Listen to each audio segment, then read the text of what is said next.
பார்த்துக் கொண்டிருப்பது தாமரை தமிழ் நியூஸ்.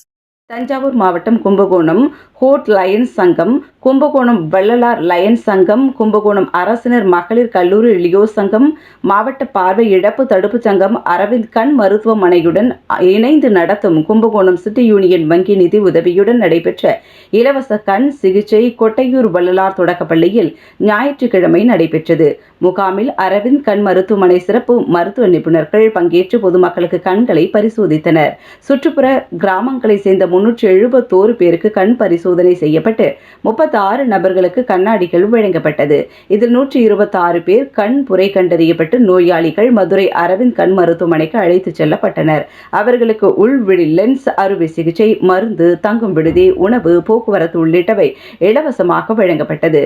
முகாமுக்கு காமாட்சி ஜோசிய தெருவில் அமைந்துள்ள சிட்டி யூனியன் பேங்க் கிளை மேலாளர் துவக்கி வைத்து நிதி உதவி அளித்து கலந்து கொண்டு சிறப்பித்தவர்களுக்கும் சேவையாற்றிய அரிமாக்களுக்கும் லியோ பிள்ளைகளுக்கும் முகாம் நடத்த இடமளித்த வள்ளலார் கல்வி குழுமத்திற்கும் நன்றிகளையும் பாராட்டுகளையும் தெரிவித்துக் கொள்கிறோம் என்று லயன் கண்ணன் தெரிவித்தார்.